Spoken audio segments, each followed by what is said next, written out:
स्वागत है आपका हमारे YouTube चैनल निधि एकेडमी पर। आज मैं आप लोगों के लिए जो मैंने आपको पिछली क्लासेस कराई हैं उनके कुछ प्रश्न लेकर आई हूँ।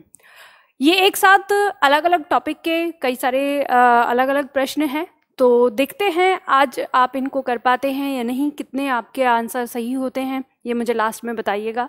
तो मैं आप लोगों को यहाँ पर प्रश्न दिखाऊंगी और उसका एक्सप्लेनेशन साथ के साथ करूंगी। आपको अपना आंसर चुन के लिखना है, ठीक है? मैं साथ के साथ बताती जाऊंगी। तो हम लोग शुरुआत करते हैं। शुरुआत से पहले आपको बता देती हूँ, जो छात्र हमारा ऑनलाइन क्लास जो हमारी ऑनलाइन क्लास होती है उन्हें लेना चाहते हैं तो वो प्ले स्टोर पे जाकर निधि एकेडमी ऐप डाउनलोड करें, और जो अगर क्लास नहीं भी लेना चाहते हैं तो वो छात्र भी इस एप्लीकेशन को डाउनलोड करें, क्योंकि इस एप्लीकेशन पर आपको बहुत सारी चीज़ें फ्री ऑफ कॉस्ट मिलती है। तो वो आप देख सकते हैं। क्लास आपको लेनी है अगर लाइव क्लास सामान्य हिंदी की, तो सामान्य हिंदी लाइव क्लास बैच में जा सकते हैं। कंप्लीट बैच आपको लेना है तो यहाँ जा सकते हैं। किताबें अगर आपको लेनी है तो यहाँ से, अगर टेस्ट सीरीज आपको देना है तो यहाँ से आप जा सकते हैं, ठीक है? तो यहाँ पर आप इसको चेक कर लीजिए, डाउनलोड करिए, चेक करिए इसमें क्या क्या चीज़ें हैं। चलिए शुरुआत करते हैं अपने प्रश्नों की।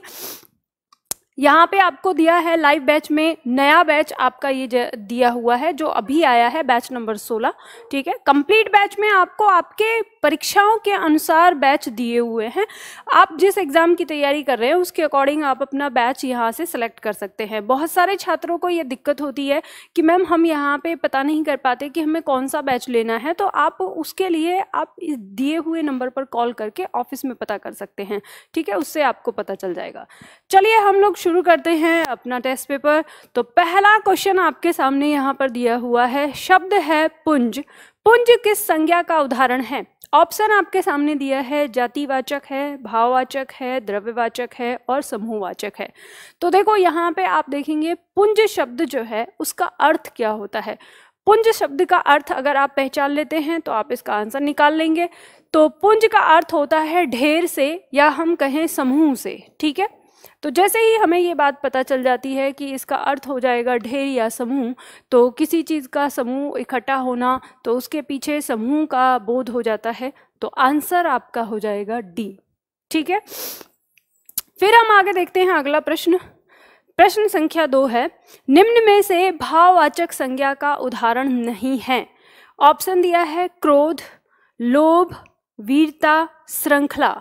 तो अब यहाँ पर 4 ऑप्शन आपके सामने दिए हैं और प्रश्न क्या किया है इसने कि भाववाचक संज्ञा का उदाहरण नहीं है। इसका मतलब ये कहना चाह रहा है कि आपके प्रश्न में 3 जो शब्द हैं वो भाववाचक हैं। तो भाववाचक संज्ञा है तो सबसे पहले या तो आप भाववाचक संज्ञा को खोज लीजिए या फिर उस संज्ञा को खोज लीजिए जो भाववाचक नहीं है। तो यहाँ देखेंगे पहला शब्द है क्रोध। तो क्रोध क्या है? ये एक भाव है, ठीक है? तो ये भाववाचक हो गया। दूसरा लोभ, लोभ भी क्या है? एक भाव है, तो ये भी हमारी संज्ञा क्या हो गई? भाववाचक। वीरता, वीरता जो हम साहस की बात करते हैं वो भी क्या है? एक भाव है। तो 3 हमें क्रोध, लोभ और वीरता, ये तीनों शब्द हमें क्या मिल जाते हैं? ये मिल जाते हैं भाववाचक संज्ञा के। तो यहाँ पर भाववाचक संज्ञा का जो उदाहरण नहीं है वो है श्रृंखला, ठीक है? तो श्रृंखला कहते हैं ना, एक लाइन किसी कड़ी बन जाती है, एक के बाद एक कड़ी, ठीक है? नेक्स्ट शब्द है हमारा, नेक्स्ट प्रश्न है, सर्वनाम से बनी भाववाचक संज्ञा है। ऑप्शन आपके सामने दिया है, अपनत्व, ममता, बड़प्पन, लड़कपन। तो आपको पहचानना है कि वह भाववाचक संज्ञा, ठीक है? सबसे पहले आपको क्या पहचाना है? भाववाचक संज्ञा है और पर बनी किससे होनी चाहिए? वो सर्वनाम से बनी होनी चाहिए। तो जब इस तरह से प्रश्न आ गया तो आप इसका आंसर कैसे खोजेंगे? तो आप देखेंगे कि हमें वो शब्द खोजना है इन चारों में से जिस शब्द के अंदर कोई सर्वनाम हो।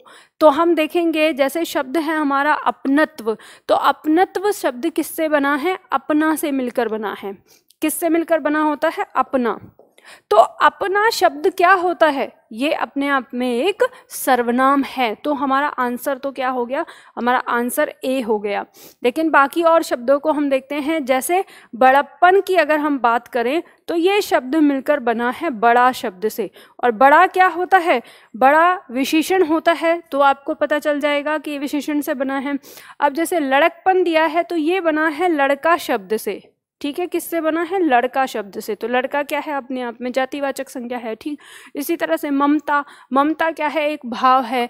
तो ये भाववाचक संज्ञा हो जाएगी। लेकिन इसने यहाँ पे हमसे पूछा क्या था, हमसे पूछा था वो भाववाचक संज्ञा जो किससे बनी है, सर्वनाम से। तो इसलिए आंसर क्या हो गया हमारा, आंसर हो गया ए।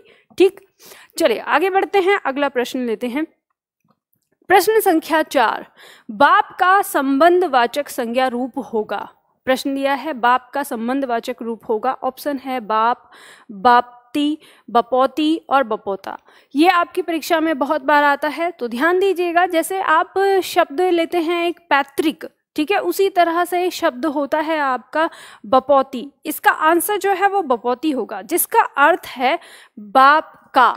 ठीक है, जिसका अर्थ क्या होगा, इसका अर्थ होगा बाप का। अब ये यहाँ पे संबंधवाचक संज्ञा रूप पूछा था, तो संबंध कौन दिखाता है, का की के जो कारक चिन्ह है वो लगते हैं ना, तो बाप का के साथ अगर का कारक चिन्ह लग जाता है तो वो शब्द बन जाता है बपौती। जैसे हम कहते हैं कि यह हमारी बपौती संपत्ति है, या ये हमारा बपौती मकान है, मतलब मेरे बाप यानी पिता का। ठीक है, तो इस तरह से, और ऐसे ही पैतृक शब्द बनता है। चलिए अगला शब्द लेते हैं, प्रश्न संख्या 5। प्रश्न संख्या 5 दिया है, निम्न में पुल्लिंग शब्द कौन सा है। ऑप्शन आपके सामने दिया है शराब, दही, बूंद, चाय। 4 शब्द आपके सामने दिए हैं, आपको पुल्लिंग शब्द चुनना है। तो यहाँ आपको पता चलता है कि शराब क्या है, स्त्रीलिंग है। बूंद क्या है, यह भी स्त्रीलिंग है। चाय क्या है, यह भी स्त्रीलिंग है। पुल्लिंग होती है दही। तो आप कहेंगे कि मैम हम तो दही को हमेशा स्त्रीलिंग में मानते हैं, तो आपसे मत मानिए। आपकी परीक्षा में मोस्ट इंपॉर्टेंट प्रश्न आता है, दही क्या है, पुल्लिंग शब्द है। ठीक है, तो दही खट्टी नहीं होती, दही खट्टा, यानी दही खट्टा है, ये हम कहेंगे। ऐसे नहीं बोलेंगे कि दही खट्टी है, तो दही खट्टी है नहीं करेंगे, दही खट्टा है, इस तरह से हम बोलेंगे। परीक्षा में बहुत बार आता है, ये ध्यान रखिएगा। इसके लिए आप कह सकते हैं कि दूध और दूध से बने सभी पदार्थ, किसको छोड़कर, छाछ यानी मठा को, जिसे आप लस्सी कह सकते हैं, मठा कह सकते हैं, छाछ कह सकते हैं, बस एक उसी को छोड़कर बाकी दूध से बने सभी पदार्थ पुल्लिंग में आते हैं। जैसे पनीर है, घी है या दही है, ये सब के सब किस में आते हैं, पुल्लिंग में आते हैं। तो ये बात ध्यान रखिएगा। चलिए आगे बढ़ते हैं, अगला प्रश्न हमारा दिया है यहाँ पर, भील का स्त्रीलिंग बताना है। भील शब्द का स्त्रीलिंग क्या होगा। ऑप्शन आपको दिया है भालू, भीलनी, भिलनी या मादा भील। तो क्या होगा, भीलनी होगा। ठीक है, क्या होगा आंसर, भीलनी। अब जैसे भील, इसका अब यहाँ पे भालू और ये सारी चीज नहीं होगा। ठीक, नेक्स्ट हम आगे बढ़ते हैं, अगला प्रश्न लेते हैं। प्रश्न संख्या है 7, वचन की दृष्टि से कौन सा जोड़ा सही नहीं है। अब ये ऑप्शन दे रहा है कि वचन की दृष्टि से आपको जो जोड़ा सही नहीं है वो बताना है। तो ऑप्शन दिया है लता का लताएं, यानी इधर एक वचन है और इधर बहुवचन है। तो लता शब्द से क्या बना है, लताएं। घोड़ा शब्द से क्या बना है, घोड़े। किताब शब्द से किताबें, और सखी शब्द से सखियां। तो ध्यान दीजिएगा, यहाँ पे आप देखेंगे सखी शब्द से सखियां जो बना है, इसमें वर्तनी की त्रुटि है। क्या होना चाहिए था, ये सखियां होना चाहिए था। मतलब कि जब हमने लिंग में पढ़ा था कि जब हम किसी स्त्रीलिंग संज्ञा का जिसका ई कारांत हो, यानी बड़ी ई है, उसका बहुवचन बनाते हैं, तो हम पहले बड़ी ई को छोटी में बदलते हैं और फिर उसके बाद यहाँ का प्रयोग करते हैं। तो ये शब्द जो है वो आपका क्या होगा सही, ये होगा सखियां। ठीक है, इस तरह से ये सही होगा। अगर ऐसे होता तो ये सही होगा। आंसर आपका क्या हो गया, टी हो गया। चलिए आगे बढ़ते हैं, अगला प्रश्न है आपका। नेक्स्ट प्रश्न है प्रश्न संख्या 8, कवि का स्त्रीलिंग शब्द है। अब कवि का स्त्रीलिंग शब्द क्या होता है, कवियत्री होता है। तो अब आपको यहाँ पे 4 ऑप्शन दिए हैं, कवित्री, कवियत्री, कवयत्री, कवियत्री और कवित्री। 4 शब्द आपके सामने दिए हुए हैं। अब आपको इन चारों में से छांटना है कि सही वर्तनी वाला शब्द कौन सा है। तो आप देखेंगे कि कवित्री ये कट जाता है। अब यहाँ पे हम देखेंगे कवित्री ये नहीं होगा, वह पे ई की मात्रा नहीं आती है स्त्रीलिंग में, तो ये भी कट जाएगा। हमारे पास एक ही बचा, कवयत्री। और आप लोगों को याद होगा, मैंने इसकी पहचान आप लोगों को बता ही दी है कि कवि पुल्लिंग में व के ऊपर ई की मात्रा होती है और स्त्रीलिंग में व के ऊपर ई की मात्रा नहीं होती। इस तरह से करके आप इसको याद रख सकते हैं, इसकी सही वर्तनी को। ठीक है, तो ये मैंने आपको पढ़ाया भी है, वर्तनी शुद्धिकरण में कई बार समझाया है। चलिए आगे बढ़ते हैं। अगला प्रश्न हम लेते हैं। प्रश्न है सदा बहुवचन में प्रयुक्त होने वाला शब्द है। ऑप्शन आपको दिया हुआ है पौधा, प्राण, सभा, जाति। तो हम यहाँ पे देखते हैं कि पौधा है, पौधा से पौधे, इसका बहुवचन बन जाता है।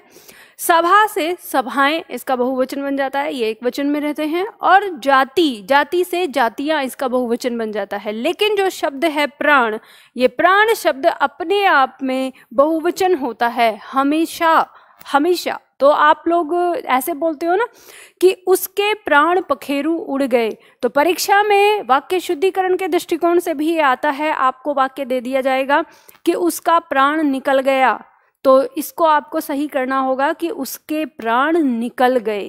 ठीक इस तरह से, तो ये हमेशा किस में रहता है? बहुवचन में होता है। चलिए आगे बढ़ते हैं। अगला पॉइंट होता है, अगला प्रश्न है हिंदी शब्दों का लिंग निर्धारण किसके आधार पर होता है? तो हिंदी शब्दों का लिंग निर्धारण हम देखेंगे, ऑप्शन दिया है प्रत्यय, संज्ञा, क्रिया और सर्वनाम। तो जब हम लिंग निर्धारण की बात करें या वचन के निर्धारण की बात करें या कारक की, तो हम संज्ञा के रूप से ही पढ़ते हैं। तो इसलिए इसका आंसर क्या हो जाएगा? संज्ञा। ठीक है, संज्ञा के आधार पर ही हम इन सारी चीजों का निर्धारण करते हैं। चलिए नेक्स्ट शब्द है आपका, अगला पॉइंट है वह काम से जा रहा है, वाक्य में कारक होगा। तो वह काम से जा रहा है, क्या इसमें कौन सा कारक होगा? संप्रदान कारक होगा, करण कारक होगा, अपादान कारक होगा, अधिकरण कारक होगा। अब हमें यहाँ पे देखना है, तो बताइए आप। हम यहाँ देखते हैं कि जो हमारा करण कारक होता है, एक से इसमें होता है और एक अपादान में होता है।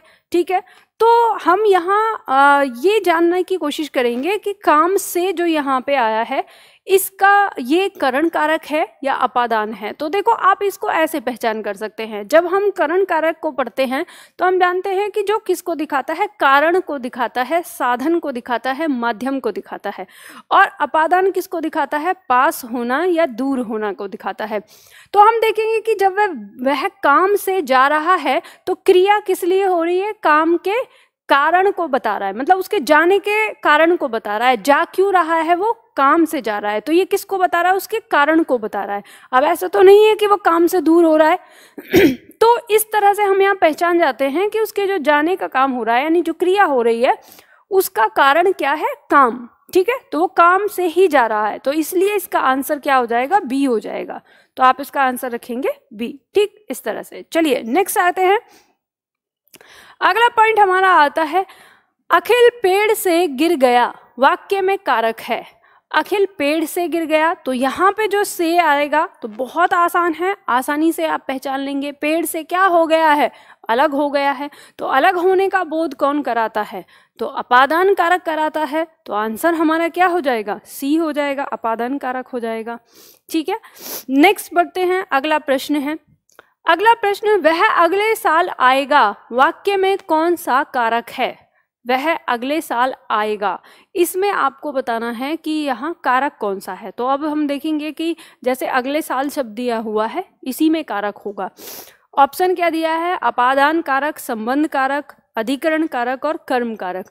तो देखो ध्यान देना है आपको, जब इस तरह का प्रश्न आ जाए तो आप यहाँ देखेंगे कि वह क्या है? एक कर्ता है, और अगले साल ये समय को बता रहा है, और आएगा ये क्या है? क्रिया है। तो हम इसको ऐसे पहचानते हैं कि हमारे पास कर्ता है, एक समय को बताने वाला शब्द है और एक क्रिया है। तो समय को बताने वाला शब्द हमारा किस कारक में आता है? तो हमें पता चलता है कि अधिकरण किसको बताता है? समय को बताता है। तो ये हमारा क्या हो जाएगा? अधिकरण हो जाएगा। तो यहाँ पर आंसर क्या हो जाएगा? अधिकरण। तो हम यहाँ देखेंगे कि ऑप्शन में अगर हमारा कर्ता होता तो हम वह को भी देख लेते, लेकिन ऑप्शन में तो हमारा कर्ता है ही नहीं। तो आंसर हमारा क्या हो जाएगा? सी हो जाएगा, कि ये इसी को पूछ रहा है कि यही वाला कारक हमारा क्या है। ठीक है, चलिए आगे बढ़ते हैं, अगला प्रश्न लेते हैं। प्रश्न संख्या 14, वीर का स्त्रीलिंग शब्द है। क्या होगा वीर का स्त्रीलिंग शब्द? वीरांगना, वीरांगना या वीरगति या वीरांगना या वीरवती। तो आपको पता चलता है कि वीर का स्त्रीलिंग शब्द वीरांगना होता है, और वीरांगना ए ऑप्शन में दिया है और सी ऑप्शन में दिया है, तो ए ऑप्शन में जो लिखा है उसकी वर्तनी गलत है और जो सी ऑप्शन में लिखा है यही सही है। ठीक है, तो ये हमारा आंसर हो जाएगा। ठीक, इस तरह से हम पहचानेंगे। अगला प्रश्न लेते हैं, प्रश्न संख्या 15। कर्म कारक के लिए प्रयुक्त होने वाला चिन्ह है। जो कर्म कारक के लिए प्रयोग होते हैं चिन्ह, उसके लिए हम क्या कहेंगे? तो बहुत सिंपल ये प्रश्न है आपका, और आप आसानी से पहचान लेंगे कि हम कर्म के लिए किस चिन्ह का प्रयोग करते हैं। तो कर्म के लिए हम करते हैं को कारक चिन्ह का प्रयोग। ठीक है, हम को कारक चिन्ह का प्रयोग करते हैं कर्म के लिए। तो इस तरह से हमें यहाँ पर यह चीज़ पता चल जाता है। तो ये 15 क्वेश्चन हमने यहाँ पर किए। देखो, इसी तरह के प्रश्न मैं आप लोगों को करवाती रहूँगी। जो आपके ये प्रश्न दिए हुए हैं बीच बीच में, जो हमारी बीच में क्लास रहेंगी उसमें हम इस तरह के प्रश्न करते रहेंगे। और आप में से जो भी छात्र ऑनलाइन क्लास लेना चाहते हैं, नया बैच हमारा शुरू हुआ है, तो वो जा सकते हैं हमारे निधि एकेडमी एप्लीकेशन पर, और वहाँ पर लाइव क्लास में जाके आप अपना बैच ले सकते हैं। जो ये आपका शुरू हुआ है, ये बैच आपका अभी शुरू है, नया बैच है, तो आप इस बैच में एडमिशन ले सकते हैं। आपके परीक्षाओं को ध्यान में रखते हुए ये बैच तैयार किया गया है। बाकी आप YouTube पे पढ़ रहे हैं, पढ़ते रहिए। मैं समय समय पर आप लोगों के लिए यहीं पे क्लासेस लाती रहूँगी, और जो हमारी MWF में क्लास होती है वो हमेशा लगातार चलती रहेगी इसी तरह से। चलिए फिर आज के लिए इतना ही करते हैं, फिर मिलते हैं अगले वीडियो में अगले टॉपिक के साथ।